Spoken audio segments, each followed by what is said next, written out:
Gracias al Señor por esta nueva oportunidad de poder estar en esta mañana, en este lugar, con todos ustedes. Efectivamente, yo vengo de las Islas Canarias. Simplemente aclararles que las Islas Canarias son un pequeño archipiélago compuesto por 7 islas principales y luego hay algunas pequeñitas. Algunas están habitadas y otras están deshabitadas, como por ejemplo la isla de Lobos, la isla de la Graciosa, pequeñas islas, ¿no?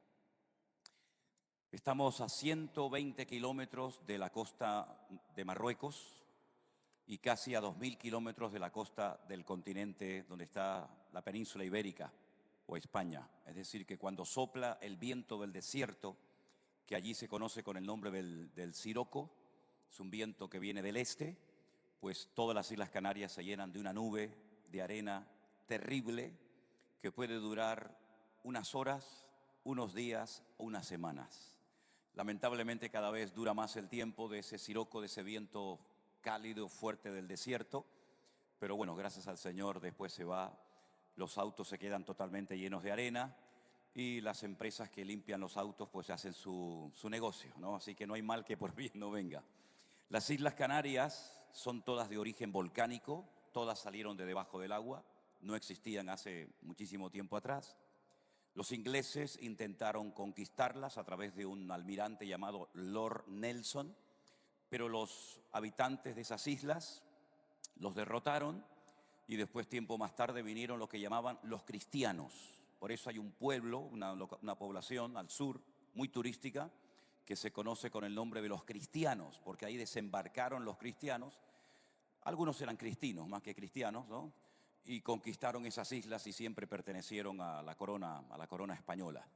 El nombre de Canarias no tiene absolutamente nada que ver con el pajarito, el canario. Saben que hay unos pajaritos que se llaman el canario, que por cierto, allí hay mucha afición, sino que el nombre canario viene de canis, de una raza de perros autóctona de esas islas, y de ahí arranca el nombre de las Islas Canarias. Yo vivo en la isla más grande, la isla de Tenerife, cuya capital es Santa Cruz de Tenerife, y allí estamos viviendo en ese lugar que vive 100% desde el 1 de enero hasta el 31 de diciembre, única y exclusivamente del turismo. Hay una producción muy grande de plátanos, pero la isla no vive realmente de eso, sino que vivimos del turismo. Noruegos, finlandeses, americanos, en fin, de todas las naciones vienen allí y, en fin, esto se pueden imaginar el ambiente que crea el turismo, las playas, en fin.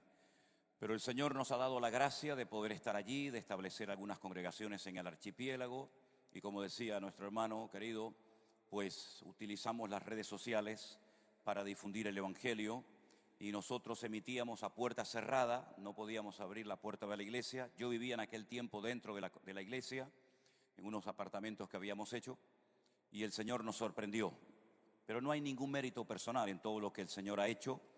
Es nuestro deber predicar a tiempo y fuera de tiempo, con ganas y sin ganas. La obra, la honra y la gloria solamente se la merece el Rey de Reyes y el Señor de los Señores. Fuertes aplausos para Él. Aleluya. Gloria a Dios. Gloria a Dios. Amén, hermanos. Bueno, pues vamos a estudiar la palabra. ¿Están preparados?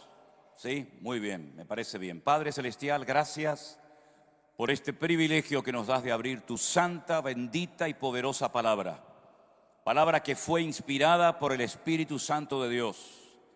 Queremos que en esta mañana tú nos hables, tú nos abras nuestros ojos espirituales para que podamos descubrir tus maravillas y estar preparados como pueblo de Dios para estos tiempos difíciles que se avecinan. Pero gracias porque tú eres nuestra victoria y tú has prometido cuidarnos todos los días de nuestra vida. En el nombre de Jesús. Amén y amén. Aleluya. En el día de ayer les dije que si se acordaban y podían y querían, leyeran por favor el capítulo 7 del libro del profeta Daniel, libro que yo lo considero como el Apocalipsis del Antiguo Testamento. Es un libro plagado de profecías, algunas se recibieron directamente de ángeles, otras se recibieron por medio de sueños, de visiones, y no todas las tuvo Daniel. Por ejemplo, en el capítulo 2 encontramos un sueño que tuvo el rey de Babilonia, el rey Nabucodonosor, que dice la Biblia que él lo que quería es que sus sátrapas, magos, astrólogos, adivinos, etcétera, primeramente le contaran el sueño que había tenido para después saber si realmente le estaban dando una correcta interpretación. Dice la Biblia que él vio una estatua enorme que estaba formada por 4 materiales diferentes: oro, la cabeza; plata, el pecho y los brazos; bronce, dice la Biblia que tenía el vientre y los muslos, y hierro mezclado con barro las piernas, o los dedos del pie.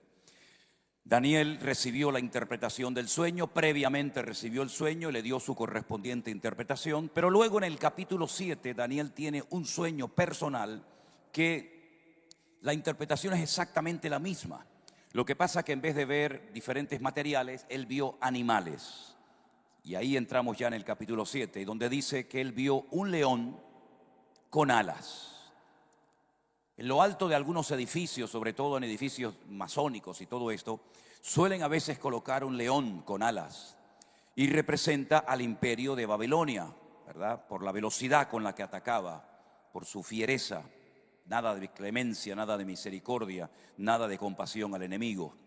Posteriormente, él ve un oso con algunas costillas en la boca que representan algunas naciones que el imperio medo-persa conquistó.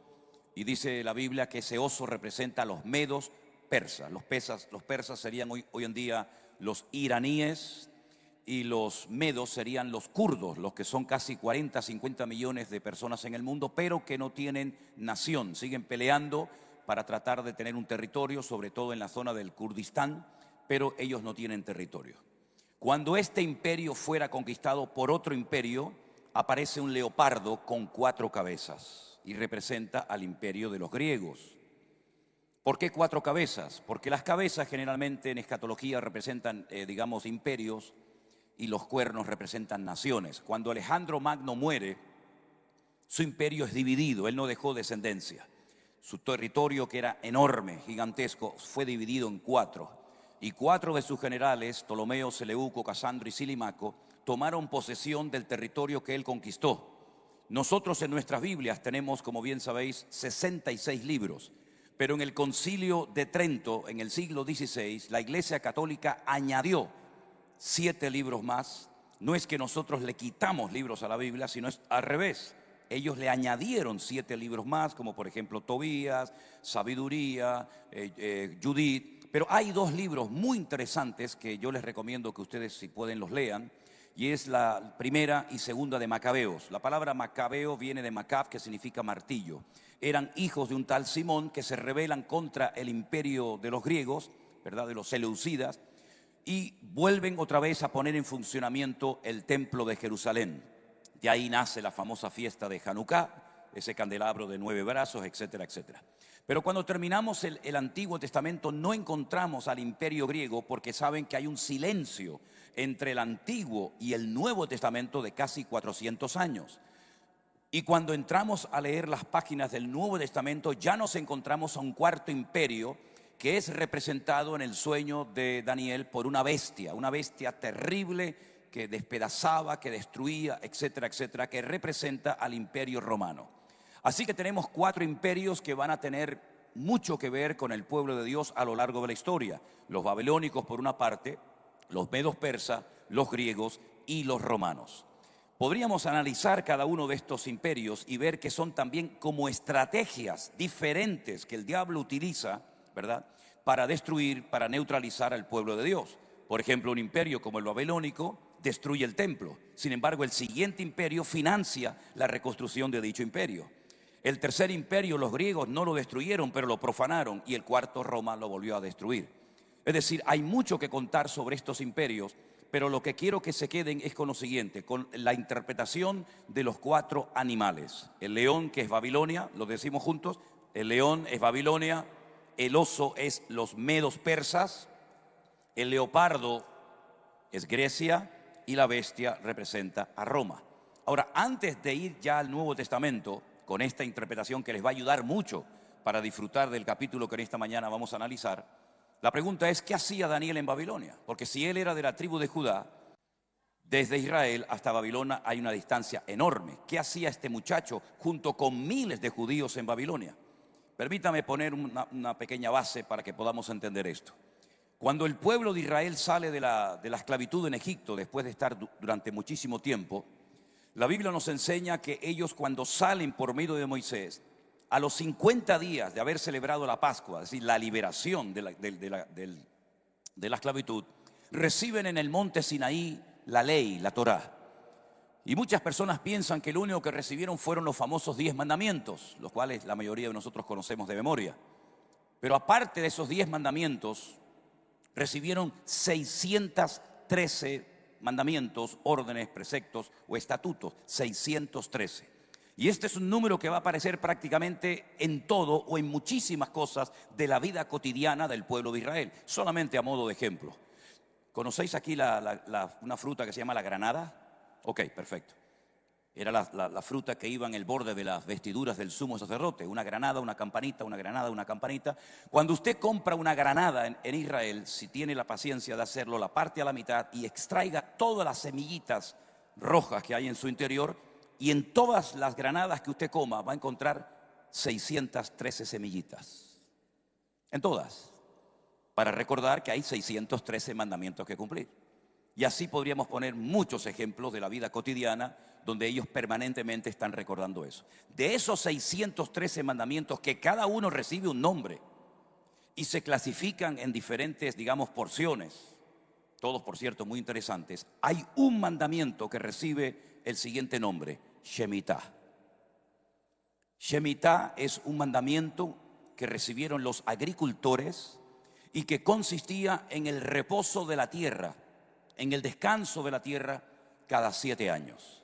Así como hay cada 7 días un reposo de la vida cotidiana, incluso de la vida de los animales, cada 7 años los agricultores tenían que dejar reposar la tierra. No se podía sembrar absolutamente nada.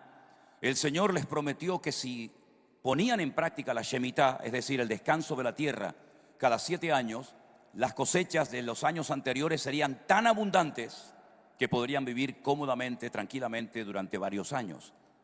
La historia parece que demuestra que nunca pusieron en práctica la Shemitah. La tierra no descansó. Ahora quédense con este dato, porque todo encaja a la perfección. De Jehová es la tierra y su plenitud. Ellos estaban viviendo en la tierra del Señor, siempre y cuando pagaran, digamos, la renta. Y la renta era la obediencia. Mientras haya obediencia, ustedes pueden estar en mi tierra, pueden disfrutar de ella, etcétera, etcétera. En el momento en el que dejen de pagarme la renta, es decir, la obediencia, mi tierra tiene que descansar y los va a expulsar. 490 años estuvieron dentro del territorio antes de ser llevados al cautiverio. Las tribus del norte fueron ya 137 años atrás sacadas del país y nunca más volvieron. 137 años después solamente quedaban en el territorio de Israel 2 tribus, la tribu de Judá y la tribu de Benjamín. Durante 40 años el profeta Jeremías les estuvo diciendo: pongan en práctica la palabra de Dios, arrepiéntanse de sus pecados, y si no lo van a hacer, ríndanse al enemigo, porque esta batalla está perdida antes de comenzarla. En esos 490 años nunca la tierra reposó. Entonces la pregunta es obvia: si cada 7 años tenían que dejar reposar la tierra y durante 400 años la tierra no descansó, ¿cuántos años de obediencia le debían al Señor? 70 años. 70 por 7, ¿cuánto es? En Uruguay 70 por 7 son 490, ¿verdad? Igual que en cualquier parte del mundo. Ok.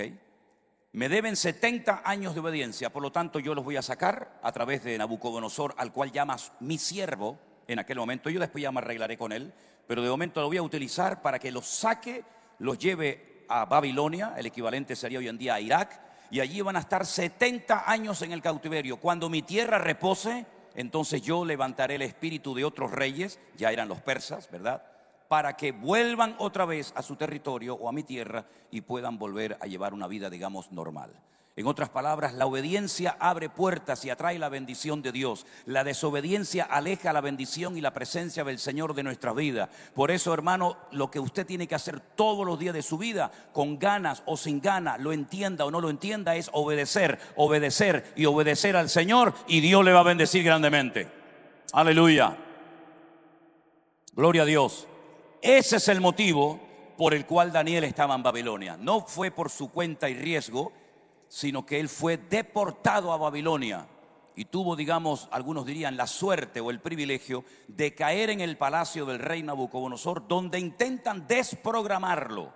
Le cambian el nombre, le cambian el régimen alimenticio, le cambian la cultura, intentan por todos los medios arrancar a Dios de su vida. Pero él dice que desde el primer día que entró y pisó Babilonia, se propuso en su corazón no contaminarse ni siquiera con la comida. Es decir, el ambiente no lo cambió a él cambió el ambiente y puso de rodillas al mismísimo rey Nabucodonosor, porque mayor es el que está en nosotros que el que viene contra nosotros. Aleluya, fuertes aplausos a nuestro Dios. Tenemos el poder en el nombre de Jesús para cambiar el ambiente espiritual. Y estando en Babilonia es cuando él ora, pero no recibe respuesta aparentemente. Y después se le revela y se le dice: desde el principio de tus ruegos fue oída tu oración, pero no he podido venir porque he estado peleando contra el príncipe de Persia. Y si hay un libro que refleja la realidad de la guerra espiritual, sin lugar a dudas, es el libro de Daniel. Miguel tuvo que venir a ayudarme, dice el arcángel Gabriel, ¿verdad? Y entonces dice: sabe pues y entiende que desde la salida de la orden para restaurar Jerusalén hasta el Mesías príncipe habrá. Y ahí le da una profecía realmente extraordinaria que la estábamos analizando justamente ahora arriba, las famosas semanas 70 del profeta Daniel, que es la que falta por cumplirse. Ahora bien, conociendo ya la interpretación de estos animales, vais a ver ahora cómo al leer el capítulo 13 del Apocalipsis lo vais a entender perfectamente. Vengan conmigo, por favor, al libro del Apocalipsis, el capítulo 13. Con la interpretación que tienen ya en su cabeza, van a disfrutar de esta lectura y lo van a poder comprobar por sí mismos. Dice el capítulo 13, verso 1 de Apocalipsis: me paré sobre la arena del mar. El mar en el Apocalipsis son naciones, pueblos, tribus, lenguas, ¿no? Y vi subir del mar una bestia que tenía 7 cabezas y 10 cuernos. Y en sus cuernos tenía 10 diademas y sobre sus cabezas un nombre blasfemo. ¿Se dan cuenta cómo aquí este personaje del cual hablamos ayer un poquito, el famoso anticristo o el hombre de pecado, el hijo de perdición o el inicuo, ahora se le llama la bestia? Esa bestia, ese personaje, dice en el versículo 2 cómo es, y lo describe con los mismos animales que encontramos en Daniel capítulo 7. Dice que esta bestia era semejante a un leopardo. ¿Quién era el leopardo? Grecia. Se va a parecer a un griego.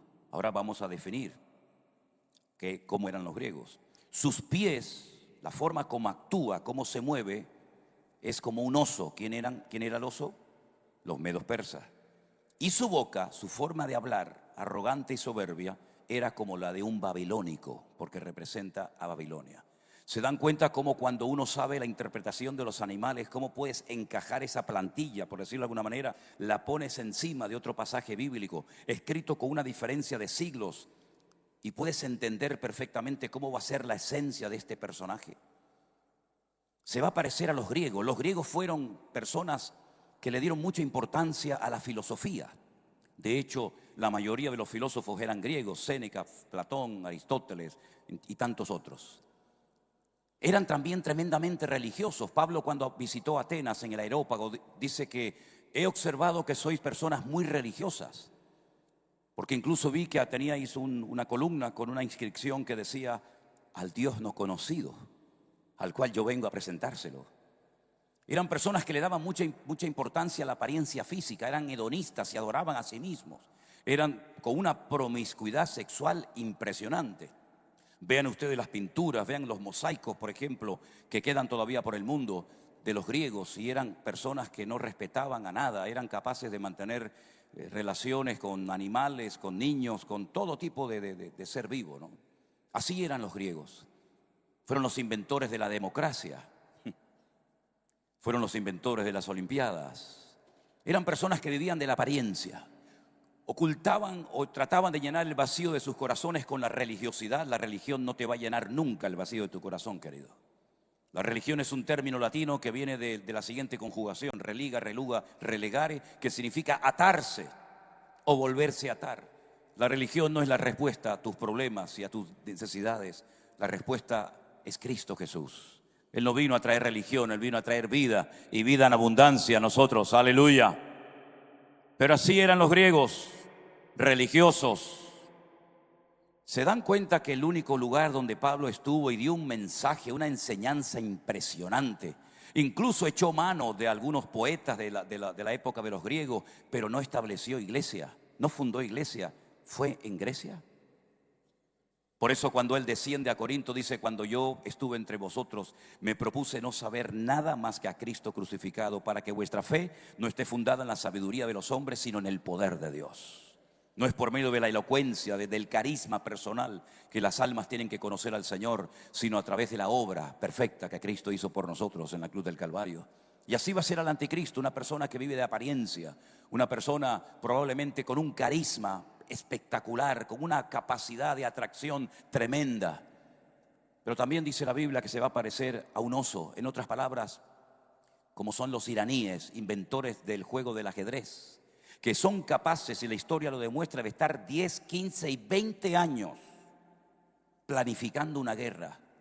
Y cuando ya piensas que se han olvidado de atacarnos, y cuando bajas la guardia, es cuando ellos te atacan. Gente traicionera, gente que te habla con una dulzura. Teníamos hace años en mi casa una gata persa. ¿Conocéis a los gatos persas? Bueno, esta era una belleza de gata, pero a mí me odiaba. A mí me odiaba. Recuerdo que tuvimos un tiempo criando gatitos persas, que son una maravilla, son una preciosidad. Y entré un día a la casa cuando estaba la gata allí alimentando a sus gatitos, y yo entré y no sé, había mucho viento, la puerta, ¡pum!, pegó un portazo. La gata pensó que yo venía a hacerle algo y se me tiró, se me agarró aquí al pie. Hermanos, se transformó, se endemonió la dichosa gata esta, ¿eh? Yo empecé a gritar como un loco, a correr por toda la casa. No estaba Elena, no estaban mis hijas. Yo me moría de miedo. La gata se transformó, era terrible, hasta que al final me la logré quitar de encima. Y cuando viene otra vez hacia mí, le metí un patadón a la gata esta, que hizo así, ¡pum! Y me encerré en el baño y comencé a llamar a gritos a mi mujer. Me dice: hombre, pensé que había un león en la casa. Digo, como casi era un león, ¿no? Casi era un león, ¿no? Tremenda. Fíjate lo que me pasó cuando la gata esta se murió. Resulta de que yo durante años me daban unos ataques de asma, tenía alergia, me picaba la nariz, me picaba los ojos, me picaba hasta el alma, hermano, me picaba todo. Resulta que de la noche a la mañana se me va toda la alergia, la picazón, el asma, y le digo a mi esposa Elena: Elena, yo creo que el Señor me ha sanado, el Señor hizo un milagro, se me fue todo. Y entonces bajito se me acerca y me dice: es que tengo que contarte algo. Digo: ¿qué pasa ahora? La gata se llamaba Luna, yo le hubiera puesto Lucifer, pero bueno. Y me dice: es que yo creo que tú eres alérgico al pelo de gato. Digo: no me digas. Si yo llego a saber que el bicho este era el que me estaba dando los ataques, te digo, de verdad, la tiro por la ventana. Pero no me sanó, simplemente que la gata murió y se me fue toda la alergia y todo, ¿no? Pero era un bicho, no aplauda, porque el perjudicado era yo. O sea, no hay ninguna gracia en esto, ¿no? Se ponía ahí y no se movía, era capaz de estar horas. Era una belleza. Así son los iraníes, te atraen, te cultivan, te atrapan, pero son tremendamente traicioneros, como va a ser el anticristo, que parece que te da todo a cambio de nada. Es como, por ejemplo, cuando descendían a Egipto. ¿Por qué siempre se iban a Egipto los patriarcas? ¿Por qué siempre descendían a Egipto? ¿Verdad? Mitzrayim, como se llama en hebreo.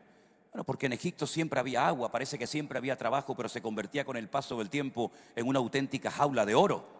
De hecho, en hebreo hay dos M's. Está una M que es abierta por abajo y una M que se escribe al final, que es como un cuadrado, se llama Men Sofit, Men final. Y es que es muy fácil entrar, pero después es prácticamente imposible salir, a menos que salgas por el poder de Dios.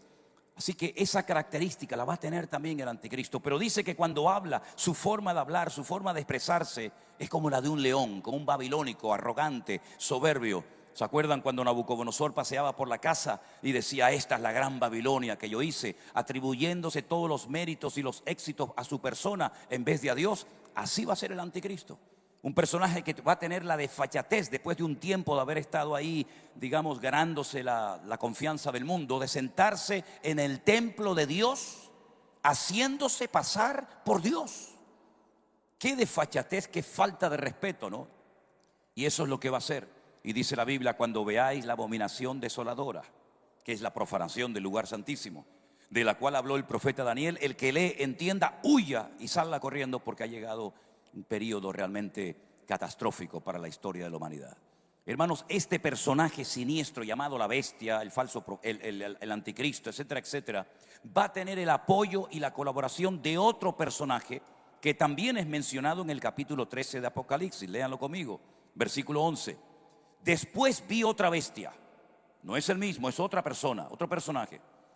Esta bestia sube de la tierra, su procedencia es diferente, tiene 2 cuernos semejantes a los de un cordero, pero hablaba como un dragón. ¿Y quién es el dragón? Lo dice el capítulo 12, verso 9. Fue lanzado fuera el gran dragón, la serpiente antigua, que se llama Diablo y Satanás. El dragón es Satanás.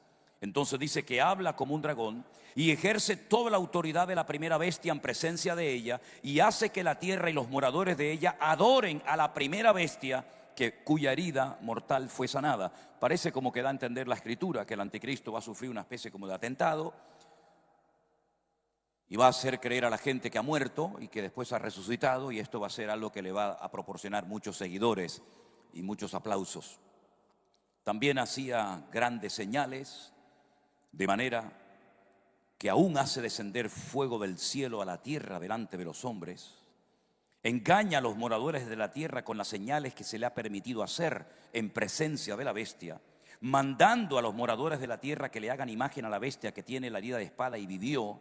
Versículo 15. Se le permitió infundir aliento a la imagen de la bestia para que la imagen hablase e hiciese matar a todo el que no la adorase. Y aquí, como dijimos ayer, va a entrar en juego, sin lugar a dudas, todo esto de la inteligencia artificial, la tecnología, etcétera.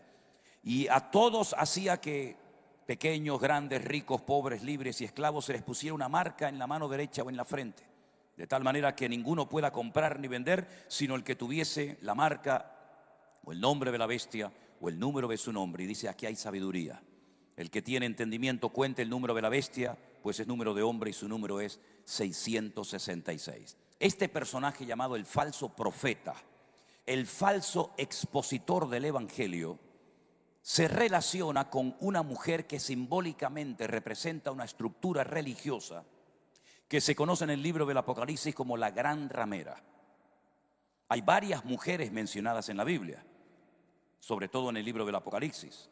Hay varias llaves que se mencionan también en la Biblia, incluido el libro del Apocalipsis. Y esta mujer dice que es una gran ramera y ejerce su autoridad sobre toda la tierra que en aquel momento dominaba y controlaba el Imperio Romano.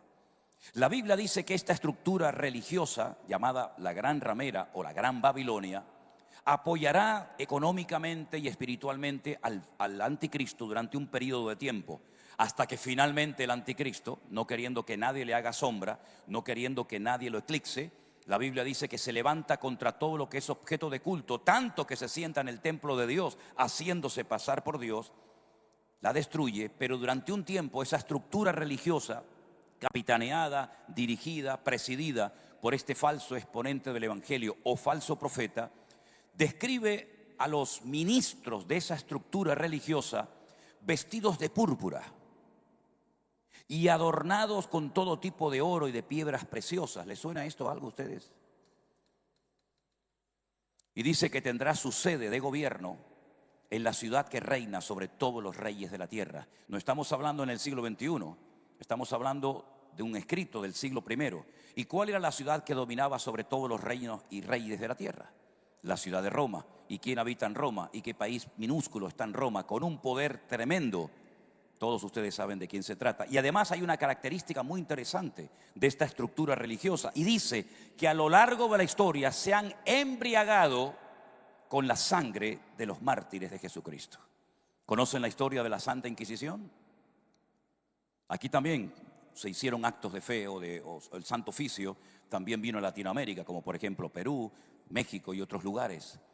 Una institución que ha hecho un daño destructivo tremendo, que se mezcló con el sincretismo indígena en estas naciones. Se produjo una religión que es un sincretismo y una mezcla de todo vale y todo sirve. Sin embargo, queridos hermanos, cuando vamos a la palabra de Dios, se nos enseña que esta estructura religiosa va a caer, va a perder su prestigio, va a perder su autoridad, su influencia sobre todas las naciones de la tierra, y solamente va a prevalecer este personaje siniestro que conocemos como la bestia, el anticristo, el falso exponente del evangelio. Todo esto va a caer porque la Biblia, el libro del Apocalipsis, es la revelación no del anticristo, no del falso profeta. Recuerden que el título Revelación o Apocalipsis es la revelación final y más completa y extraordinaria de la persona y de la vida de nuestro Señor Jesucristo. Ahora, el que está escribiendo este libro fue el único discípulo que murió de muerte natural. Ya todos los discípulos habían muerto. Pedro había muerto crucificado con la cabeza para abajo y los pies para arriba en Roma. Santiago había muerto decapitado en Jerusalén. Bueno, sabemos que Judas se ahorcó en Jerusalén. Era el último superviviente. Fíjense qué importante es que este hombre haya recibido estas revelaciones, sobre todo de Jesucristo, porque se cumple aquella palabra que el Señor le dio en el mar de Galilea, cuando le dice: es necesario que Él quede hasta que yo venga. Y dice que se corrió el rumor entre los discípulos que este discípulo no moriría. Pero el texto aclara que el Señor no le dijo que no moriría, sino que quedaría hasta que viera su venida. Y la vio, sin lugar a dudas, en el libro del Apocalipsis.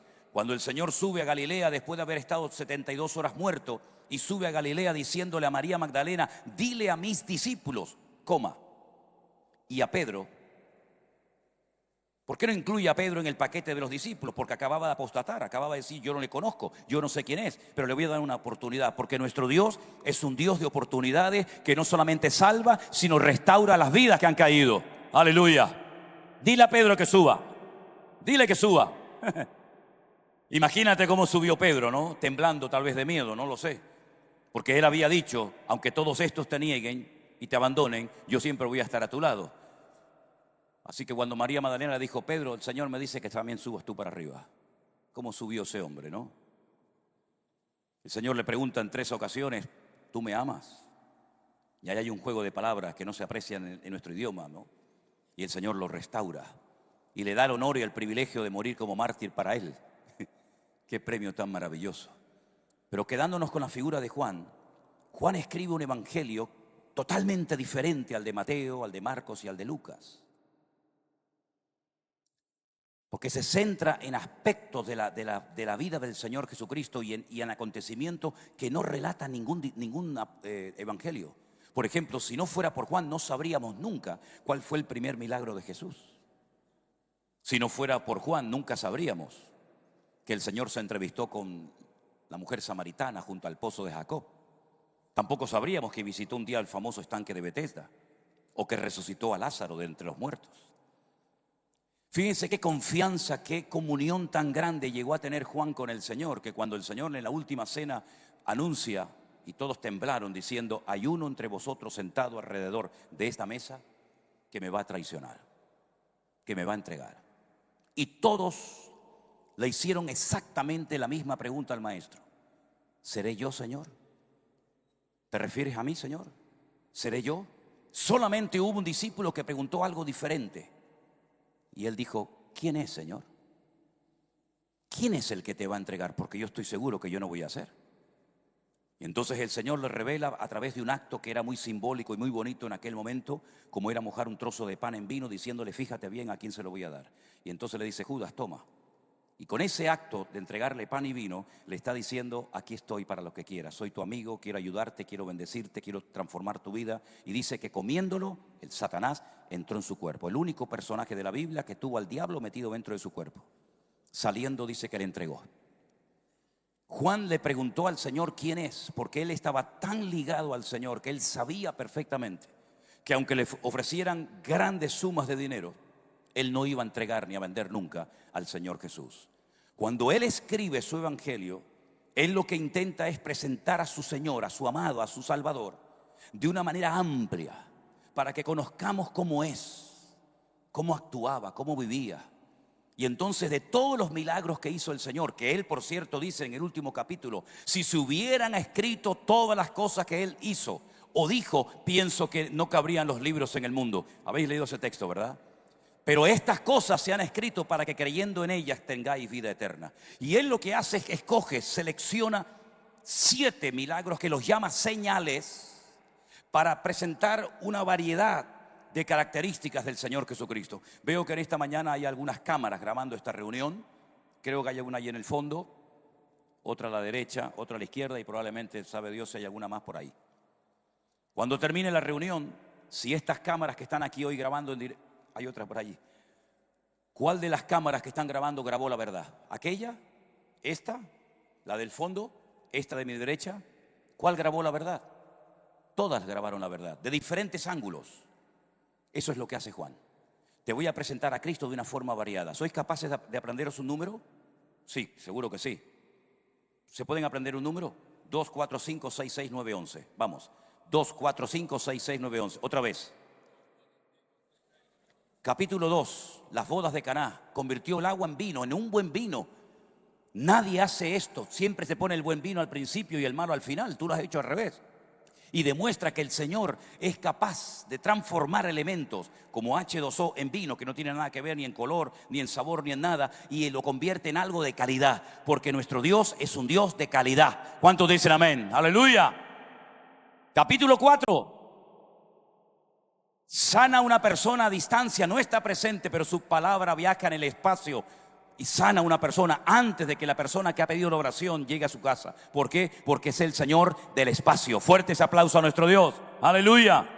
Capítulo 5. ¿Cuánto tiempo hace que estás ahí?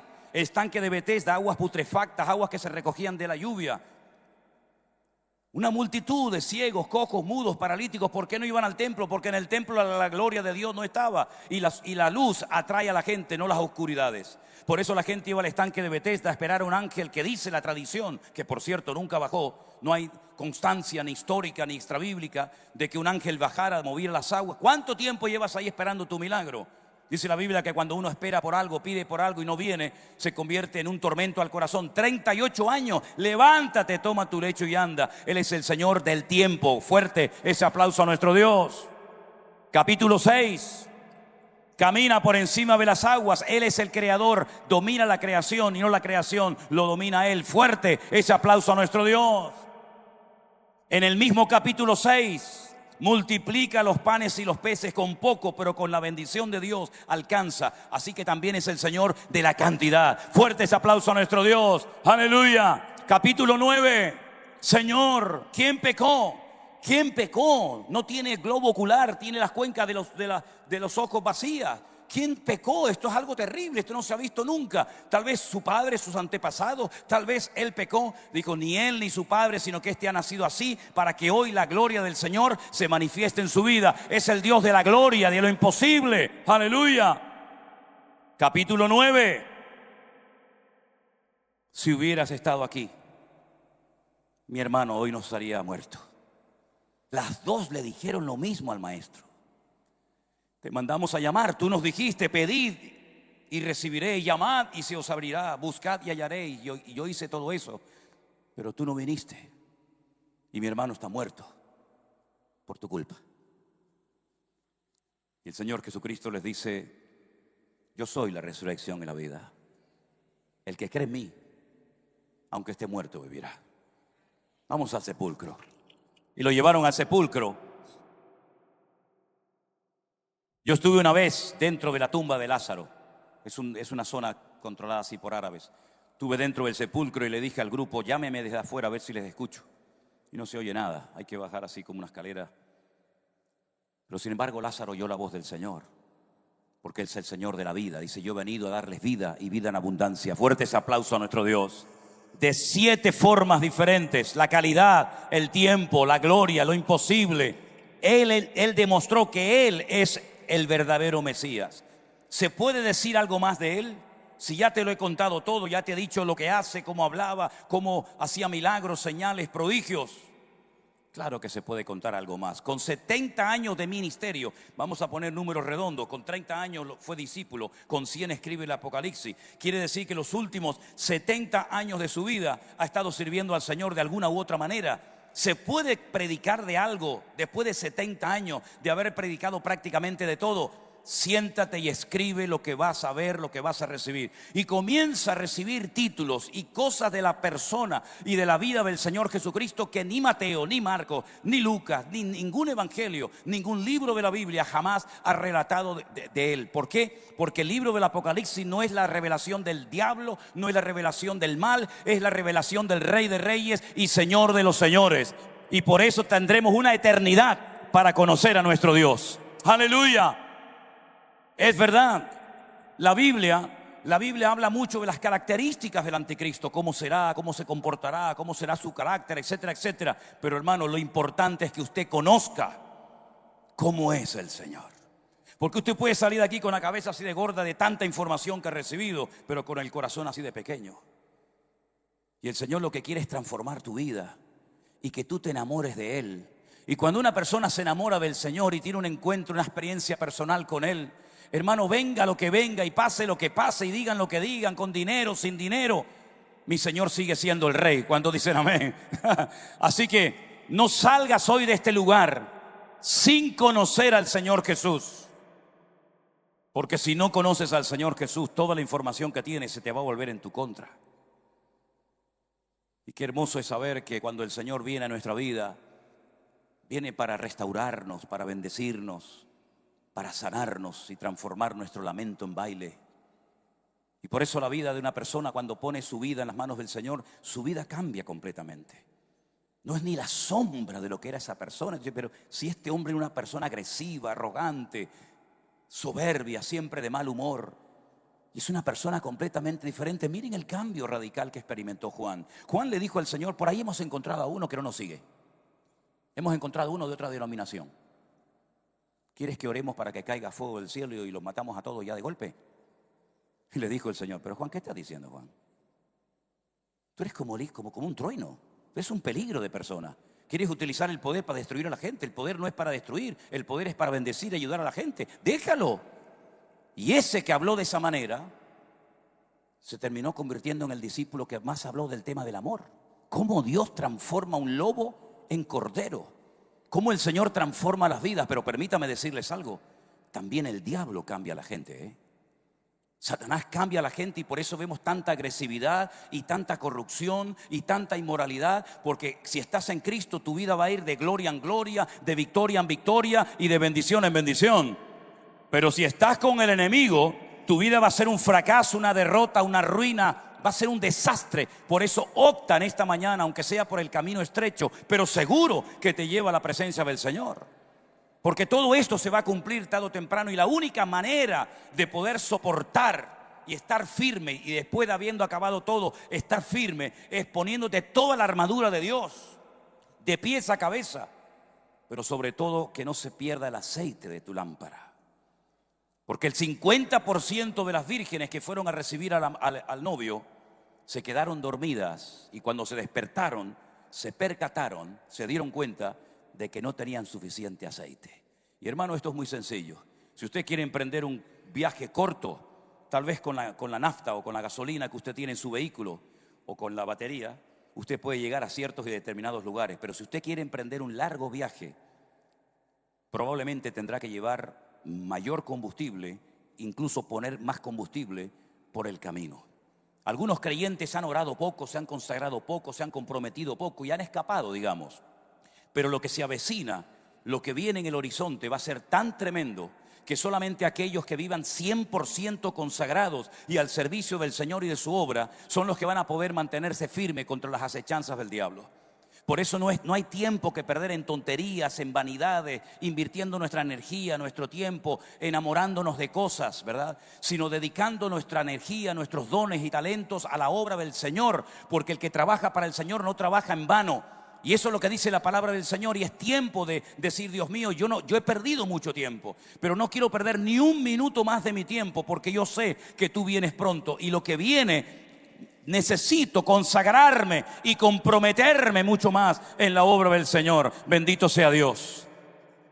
Y hermanos, vivimos en una época en la que parece como que saltan por ahí youtubers y saltan influencers y famosos cantantes, y la gente como que los imita.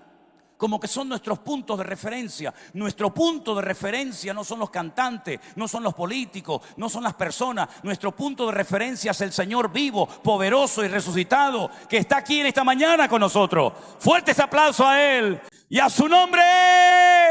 Gloria a Dios. Él es el único que puede transformar tu lamento en baile, pasar de muerte a vida y estar por encima de las olas de la vida y ver la gloria del Señor cada día en tu vida, mi querido hermano. Es impresionante notar cómo a veces algunos creyentes, porque se quedan dormidos o porque se involucran en negocios y en asuntos que no eran de la voluntad de Dios, emprenden viajes, compran, venden sin consultar con el Señor, a veces le informan.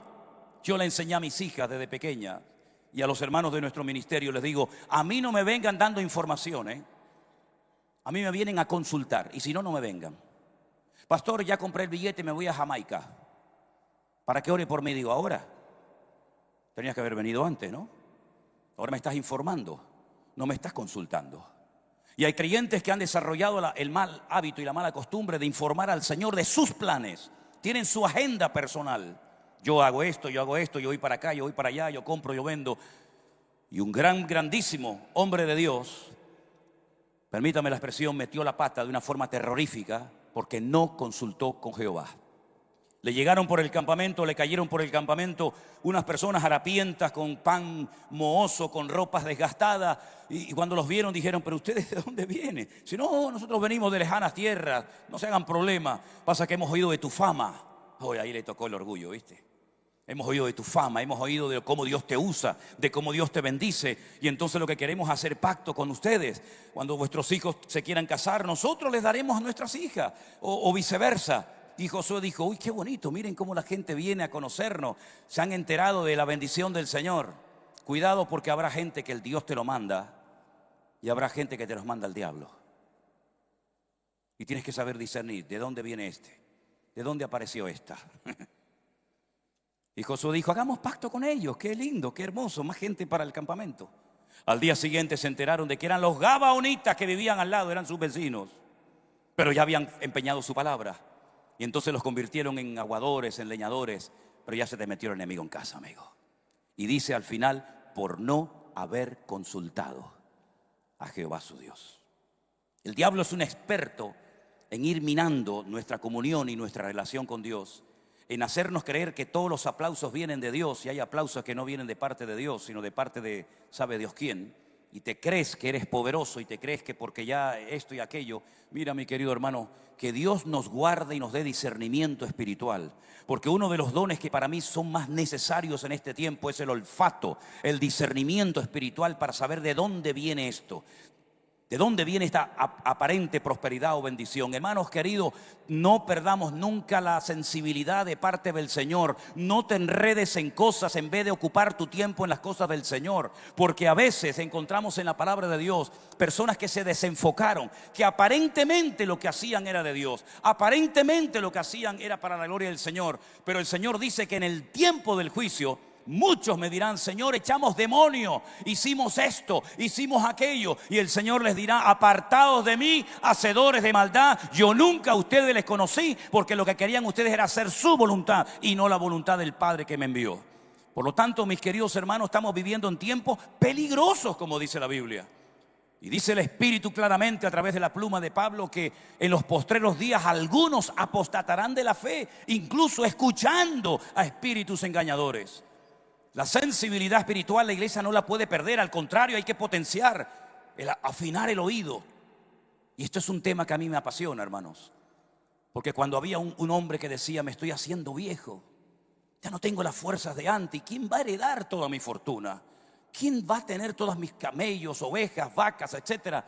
Este Damasceno, este Eliezer, sí, buen hombre, pero a mí me hubiera gustado tener un hijo en la vida. Y el Señor dice que le habló y le dijo, cámbiate el nombre, Abraham.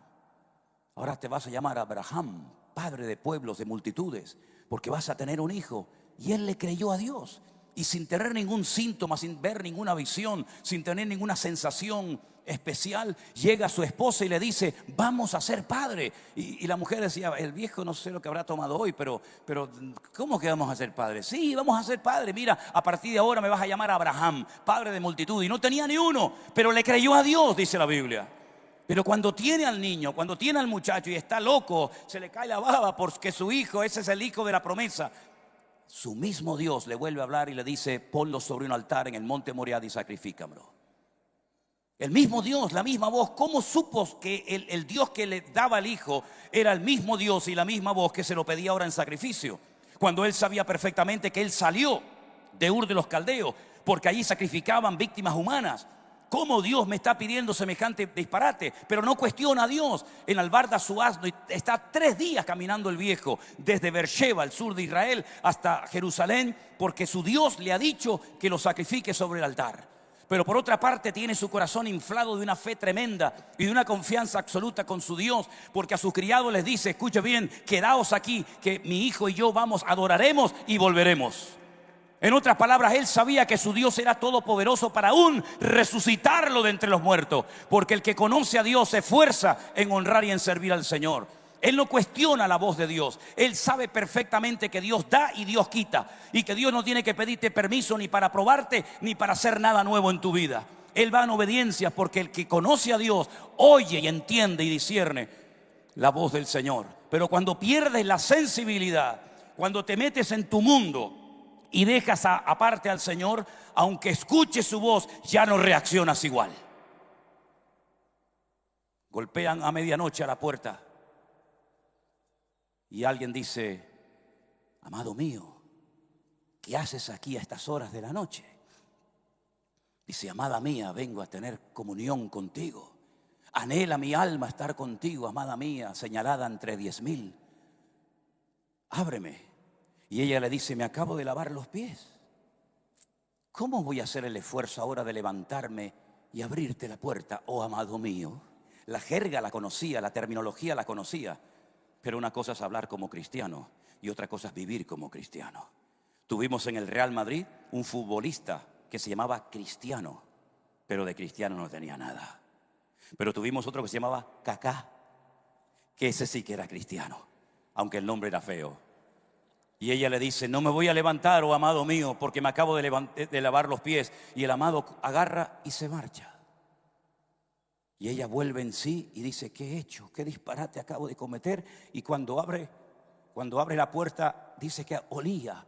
El aroma de su amado estaba allí, pero él ya no estaba allí, porque el Señor no se mete donde no lo llaman. Y entonces, enferma de amor, sale por las calles de Jerusalén diciendo: ¿habéis visto a mi amado? ¿Lo habéis visto? Y dice: ¿tu amado? ¿Y tu amado? ¿Y quién es tu amado? Y lo describe desde la coronilla hasta la planta de los pies, sus dientes, sus muslos, sus brazos, sus ojos, sus labios. Lo conoce, pero no lo honra y no lo sirve. ¿De qué te sirve conocer la teoría si luego no la aplicas en tu diario vivir? ¿De qué te sirve saber yo sé quién es Moisés, Abraham, Sansón, Jefté, etcétera, etcétera, si luego no le abres la puerta a tu amado? Él quiere entrar en tu corazón, Él quiere transformar tu vida. Esfuérzate por Él y sé valiente y Dios te bendecirá. Bendito sea Dios. Aleluya. Miran, vendrán pruebas, vendrán dificultades, pero el Señor me va a fortalecer y me va a ayudar. Y tenemos que acrecentar nuestro amor y nuestra pasión por el Señor. Le dije al Señor hace algunos años: el día que no predique con pasión y que no te sirva con alegría, llévame a tu presencia. No quiero ser un profesional del púlpito. No quiero ser un profesional de una religión. Quiero amarte, amado mío, por encima de todas las cosas. Quiero amarte como Abraham, dolorido y sin fuerzas, pero con el puñal en alto, dispuesto a hundirlo sobre lo más querido, si tu voz me lo ordena. Quiero amarte como el joven Daniel, a ti sonriendo entre el rugir de fieras, o bendecirte con el último aliento como el mártir Esteban. Mas si la fe me falta y cual Pedro te niego, vuelve, Señor, e inquiéreme, y al saberme llorando me dirás: ¿me amas? Y yo te diré: sí, amado mío, tú sabes que yo te amo. Fuertes aplausos a nuestro Dios. Aleluya. Dios es bueno, Dios es bueno, Dios es bueno. Aleluya, aleluya, gloria a Dios. Sí, mis hermanos, es verdad, viene el anticristo, viene el falso profeta, vienen cosas tremendas. Pero ¿sabes qué? También viene el Señor. Y cuando Él venga no va a ser ahora como la última vez que vino, que nació ahí en un pueblecito, ahí perdido en Belén de Judea, y algunos no se habían enterado, ¿verdad? Menos mal que siempre hay gente sensible y atenta al mover de Dios. Y de repente aquel monigote, aquel títere llamado Herodes, que fue un rey puesto por Roma, y el que te pone mañana te quita, no te olvides nunca de eso. De repente recibe una visita especial de unos magos de Oriente, que cuando llegan allí le dicen: venimos a adorar al rey de los judíos, porque su estrella hemos visto en el Oriente. Y están hablando con el rey, pero ellos dicen: no, tú no eres el rey de los judíos. Nosotros venimos a adorar al verdadero rey de los judíos, porque nos ha guiado un astro de una forma maravillosa. Y resulta que cuando llegan, ya era el niño, ya tal vez tenía 1 o 2 años, se postran ante él, no escuchan ninguna palabra, ningún sermón, no ven ningún milagro, se postran ante él, lo adoran y abren sus tesoros y le dan oro en abundancia, incienso y mirra, especies aromáticas que valen una fortuna. ¿Y para qué todo esto? Porque recibió una revelación José de que tenía inmediatamente que coger al niño y a su madre y huir a Egipto, donde estuvo aproximadamente unos 2 años. ¿Y de qué voy a vivir en Egipto? Los judíos no dejamos un buen recuerdo en Egipto, lo dejamos hecho bolsa a Egipto. Hasta el hijo del faraón murió.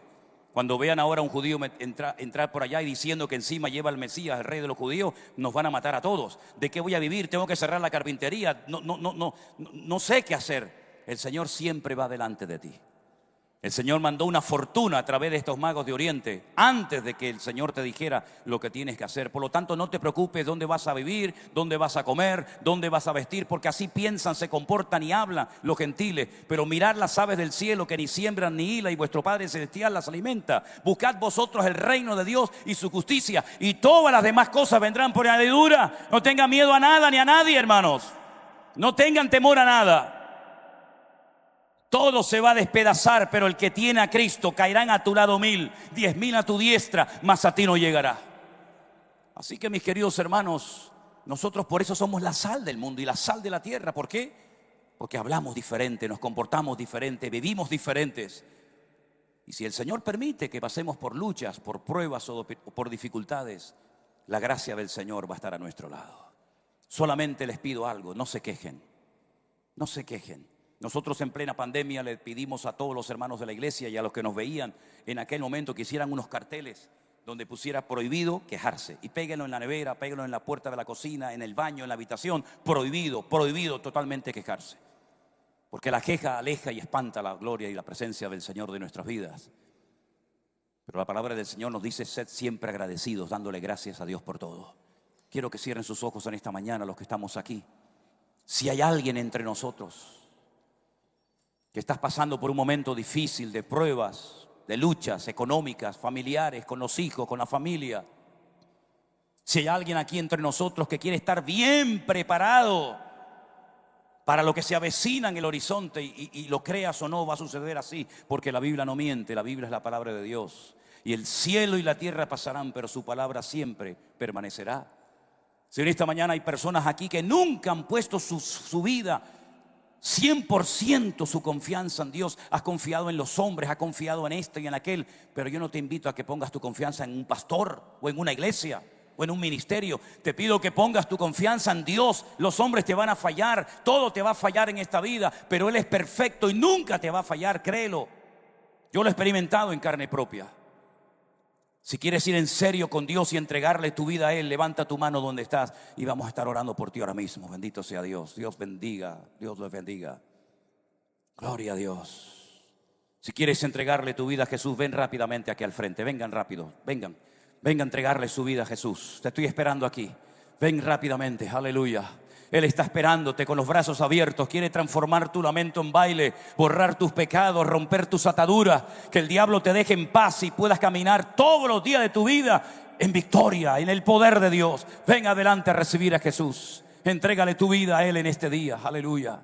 Gloria a Dios, gloria a Dios, gloria a Dios. Gracias, Señor. Gracias, Señor. Bendito sea tu nombre. Bendito sea Dios. Aleluya.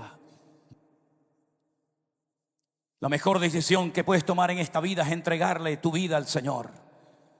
Oh, gracias, Dios. Gracias, Señor.